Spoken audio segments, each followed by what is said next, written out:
Bonsoir très chers étudiants, toujours dans les arthropodes. Alors on passe aux crustacés et du mot crusta qui veut dire croûte. Ce sont des animaux qui présentent une carapace sous forme de croûte. Alors ce sont des antennates et mandibulates. Antennates parce qu'ils possèdent des antennes, mandibulates parce qu'ils ont des mandibules. Leur corps est segmenté. Vous savez que la segmentation a commencé depuis le groupe des annélides. Il y a plusieurs tagmes et il y a des métamères. Ce sont aussi des ecdysozoaires dont l'exosquelette donne par mu l'existence de stades larvaires et d'adultes reproducteurs. Les appendices sont articulés et biramés. Appendices articulés parce que ce sont les arthropodes. Ce sont les seuls parmi les arthropodes qui ont des appendices biramés. Les antennates à deux paires d'antennes, et ça c'est une particularité qui est propre aux crustacés, deux paires d'appendices liés à cette fonction. Ils possèdent des branchies car ce groupe est fondamentalement aquatique et marin, absence de système trachéen aérien. L'œil est composé dans certains groupes. Alors les crustacés présentent 50 000 espèces, dont les crustacés inférieurs qu'on appelle les maxillopodes avec les branchiopodes et les Eumalacostracés, Homalacostracés qui sont des crustacés supérieurs comme les crabes, crevettes, l'écrevisse, la langouste, ce sont des crustacés supérieurs. L'organisation corporelle des crustacés est ainsi. Alors vous avez la tête ou céphalon et qui se prolonge par une carapace, c'est pour ça qu'il est de nature calcaire et qui forme une croûte, et c'est pour ça que ce sont des crustacés. Il y a le thorax qu'on appelle le péréion et il y a l'abdomen qu'on appelle le pléon. Alors le pléon va porter des appendices qu'on appelle biramés, qu'on appelle des pléopodes. Le péréion va porter des appendices biramés qu'on appelle les périopodes. Et au niveau de la tête ou céphalon, il y a l'arbre, mandibule, maxille et maxillule. Il y a deux paires d'antennes, A1 et A2. Il y a les yeux composés et ces yeux sont parfois pédonculés et parfois les yeux sont sessiles, ça veut dire qu'ils n'ont pas de pédoncule. Il y a en avant de la tête un métamère qu'on appelle acron et la partie terminale c'est le telson. Alors l'acron et le telson, on l'a déjà dit, n'ont pas la valeur de métamère. Et pourquoi? Parce qu'ils ne sont pas traversés par le célome. Et le telson, il y a une rame caudale et chez les espèces qui sont primitives ou les groupes primitifs, ils se terminent par une furca, ça veut dire qu'ils se partagent en deux. Et parfois, ce telson est bien développé sous forme d'uropode et il est bien fait chez les formes supérieures, qu'on va voir à présent. Alors la larve, comme caractéristique générale, la larve du premier stade s'appelle la larve Nauplius. Alors regardez, chez la larve déjà il y a les mandibules, il y a les antennes A1 et les antennules, donc il y a A2 et A1, et les appendices biramés sous forme avec deux branches. Alors la larve caractéristique des crustacés, c'est la larve Nauplius. Alors cette larve, elle a permis de regrouper tous les crustacés. Il y a des crustacés qui n'ont pas la forme de crabes, de crevettes, etc., mais qui sont apparentés aux crustacés juste parce qu'ils ont la même larve. Ils ont des appendices biramés, des périopodes aussi. L'organisation générale interne d'un crustacé. Alors il y a la masse ganglionnaire cérébrale et la chaîne nerveuse qui est ventrale. Le cœur, il est dorsal. La chaîne, le tube digestif que vous voyez ici. Et voilà, les yeux pédonculés. Il y a un rostre. Ça, c'est un crustacé supérieur. On arrive aux crustacés inférieurs ou entomostracés. Il y a 15 000 dont les ostracodes, comme l'exemple de Cypris sp qui est une espèce d'eau douce. Il y a le Cyclops sp qui est une espèce d'eau douce aussi, qu'on appelle copépode. Et il y a les cirripèdes, c'est une espèce marine. Il y a les balanes que vous trouvez au bord de la mer. C'est un groupe probablement non monophylétique.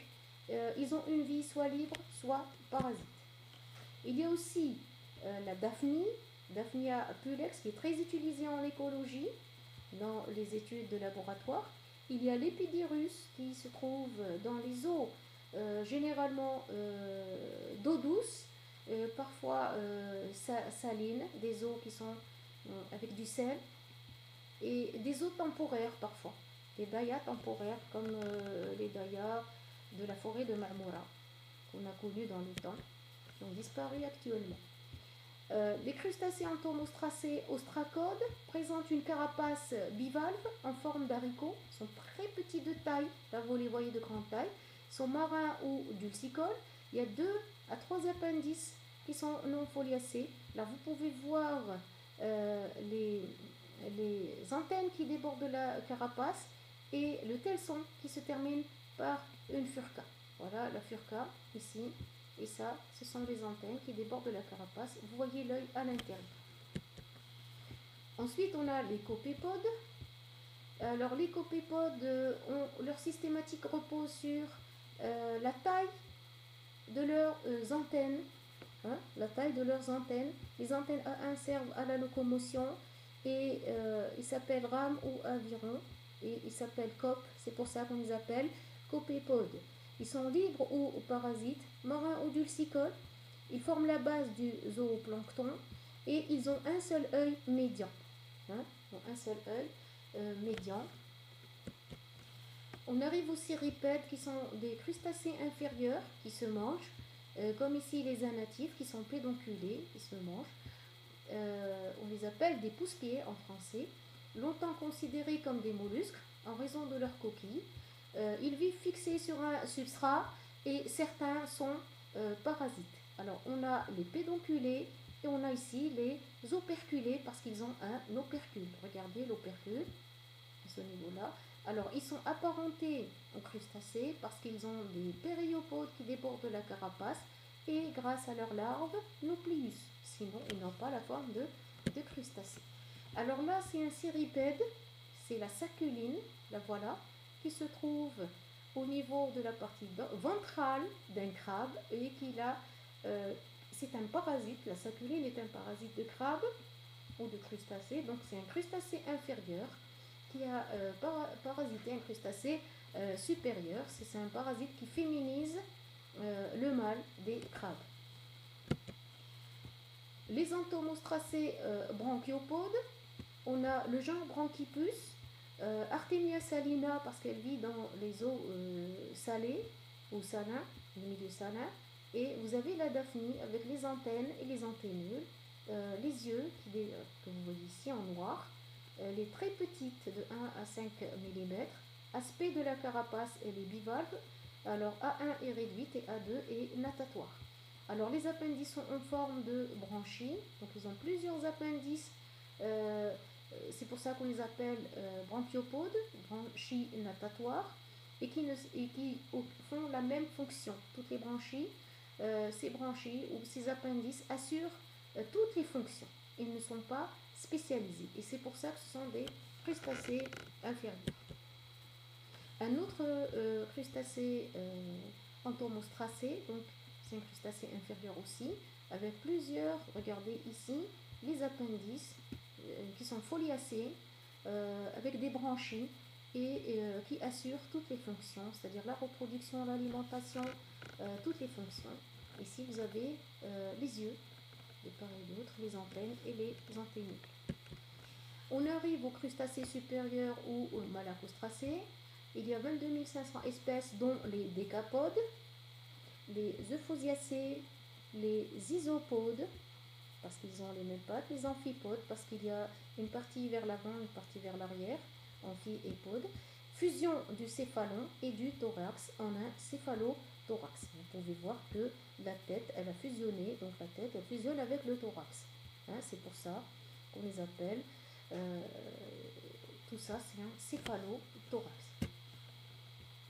Alors, chez les crustacés malacostracés, il y a d'abord le premier groupe des péracarides qui n'ont pas de carapace. Ils n'ont pas de carapace comme les autres groupes qu'on va voir.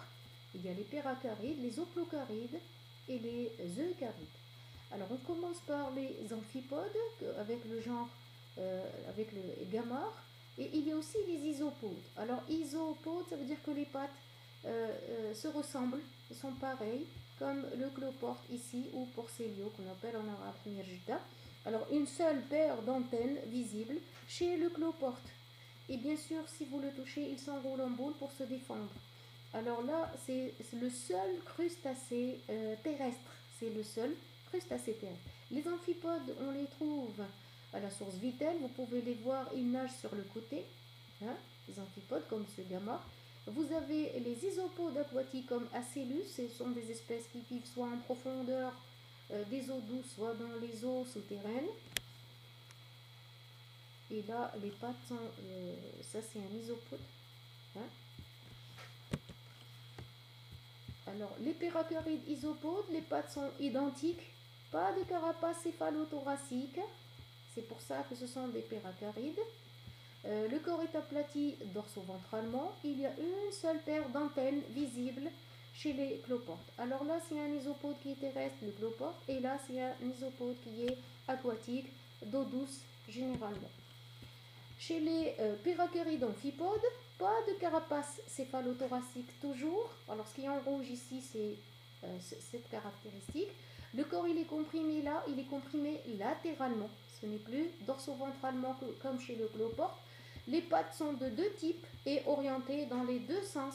Et c'est pour ça qu'on les appelle amphipodes. Alors on a des pattes qui sont orientées dans ce sens et on a des pattes qui sont orientées dans l'autre sens. Et ça, c'est le genre gamard que vous trouvez dans les eaux douces. Deux paires d'antennes, les antennes et les antennules. Là, vous avez les yeux avec plusieurs omatidies. Ils sont de très petite taille, ils ne dépassent pas 1 cm de longueur. Alors, le deuxième groupe des crustacés malacostracés, ce sont les oplocarides. Alors, les oplocarides, ils ont une carapace céphalothoracique incomplète. Voilà la définition de oplocaride. C'est que la carapace céphalothoracique, elle recouvre les deux premiers segments thoraciques. Hein, les deux premiers. Donc, elle ne recouvre pas tout l'abdomen. Hein, elle recouvre juste une partie de l'abdomen. Les périopodes, ici, périopode 2, ce sont des pattes ravisseuses assis dans une posture rappelant la menthe religieuse. Alors, la menthe religieuse, on va la voir chez les insectes. Elle présente la première paire de pattes qu'on appelle des pattes ravisseuses. Alors là, il y a des pattes ravisseuses à ce niveau-là. Alors ici, les yeux sont pédonculés chez Scilla mantis. C'est pour ça d'ailleurs qu'on l'appelle Scilla mantis, parce qu'elle ressemble à la menthe religieuse. Et les antennules ici présentent une écaille. Regardez, là ce sont des écailles. J'espère que vous voyez les écailles. Voilà une écaille et voilà deux écailles. Les yeux sont pédonculés. Là, c'est la partie postérieure, uropode. Donc c'est le telson qui est bien développé. C'est un animal vivant dans un terrier le jour. Il est vagile et prédateur durant la nuit. Alors voilà son territoire, donc son terrier, si vous voulez. Donc là, c'est une vue de face. On arrive aux malacostracés eucarides.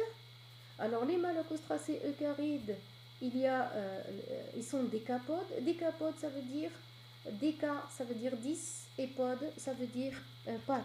Ça veut dire qu'ils ont 5 paires de pattes. La carapace ici, céphalothoracique, elle est complète. Donc on a vu les péracarides, les oplocarides, et là, ce sont des eucarides. La carapace céphalothoracique, elle est complète, et on va voir juste les décapodes. Les décapodes sont des crustacés dont la carapace thoracique est soudée. Elle forme un céphalothorax. Les branchies sont non visibles de l'extérieur, et il y a deux grands groupes. il y a les nageurs et les marcheurs. Alors les nageurs s'appellent des natantia, les marcheurs s'appellent des reptantia, qui vient de reptation. Nager, natantia. Alors les natantia ou les nageurs, ce sont les crevettes grises et roses, et les marcheurs, ce sont les anomures, les macroures et les brachioures. Alors les anomures, ils ont un abdomen qui est mou, ils se cachent à l'intérieur d'une coquille de gastéropode comme Bernard l'ermite. Il y a les macroures qui ont l'abdomen bien développé, allongé, articulé et qui se terminent par une palette natatoire comme le homard, comme la langouste, la langoustine. Donc il y a plusieurs exemples. Et on a les brachioures qui sont les crabes ou les araignées de mer comme ici. Ils ont l'abdomen, brachie ça veut dire court. Et l'abdomen est replié, il est court et il est replié sous le thorax. Donc ici vous voyez le céphalothorax et l'abdomen il vient sous ce céphalothorax. On le voit de l'autre côté, c'est-à-dire lorsqu'on voit le crabe sur la face ventrale. Ça c'est un crustacé décapode avec la légende. Alors vous avez ici la tête qu'on appelle le céphalon et le thorax qu'on appelle le péréion. Et ce thorax, il est recouvert par la carapace qui forme une croûte dont le nom de crustacé. Et tout ça, ça forme le céphalothorax. Alors bien sûr, l'abdomen, c'est le pléon et qui porte des appendices qu'on appelle les pléopodes. Les appendices sont toujours biramés. Ça, c'est le telson. Et des fois, le telson est bien développé. Alors, les 5 paires de pattes qu'on appelle les périopodes, il y a 5 paires de pattes du moment que ce sont des décapodes, se terminent parfois par des pinces. Et les périopodes, du moment que ce sont des marcheurs, ce sont des reptantia, ils vont marcher, les périopodes vont servir à la marche. Alors voici ici la crevette rose, la crevette grise, donc ce sont des natantia, et les reptantia, vous avez Galatea qui a un abdomen qui est mou et qui est très court, et on a Pagurus qu'on appelle Bernard l'ermite et qui vit dans la coquille de gastéropode. Alors chez les décapodes, il y a 5 paires de pattes marcheuses, ce sont des périopodes, et il y a des pattes nageuses sur le pléon qu'on appelle les pléopodes. Alors il y a des pattes qui vont servir à la nage et des pattes qui vont servir pour la marche. Alors ici, chez le premier groupe, on a les macroures qui ont l'abdomen développé, voilà l'abdomen qui est développé. On a les brachioures, donc on reprend, qui ont l'abdomen court, on ne le voit pas ici parce qu'il est replié sur le céphalothorax. Regardez le crabe avec la première paire de pattes avec des pinces. La dernière paire se termine par des palettes natatoires et les yeux sont pédonculés. Regardez les antennes et les antennules. Et vous avez les anomures. Anomures, ça veut dire que l'abdomen est mou. On ne voit pas l'abdomen, on voit juste l'individu qui ressort la tête du gastéropode. Il se sert d'une coquille de gastéropode pour se cacher. Et ça, c'est le cas de Bernard l'ermite, qu'on appelle... il y a l'espèce, il y a plusieurs espèces, il y a Galatea, il y a Pagurus, il y a Pagurus, et la classification dans ce groupe se fait grâce aux pinces, au niveau des pinces, ici, de l'individu, qui sont soit inégaux, soit de même taille. Regardez là, il y a la première paire de pattes avec un petit pince là, il est soit droitier, soit gaucher. Il y a un pince qui est plus grand que l'autre. Ça dépend des espèces, bien sûr. On arrive ici, regardez l'abdomen chez un anomore qui est mou. Donc ça, c'est un anomore. Et là, c'est un abdomen qui est court et qui est replié sous le céphalothorax, toujours chez les crustacés, malacostracés, décapodes. Alors les crustacés, malacostracés, décapodes ont aussi une classification. on les classe selon la forme, c'est-à-dire les crabes, on les classe selon la forme de leur carapace céphalothoracique. Alors des fois elle est semi-circulaire, des fois elle est carrée, comme ici chez Cyclograpsus. Elle est pentagonale, ici elle est pentagonale. Carcinus, c'est le crabe enragé. Elle est étoilée chez l'araignée de mer comme Maya verrucosa. Donc là, il y a plusieurs formes de carapace.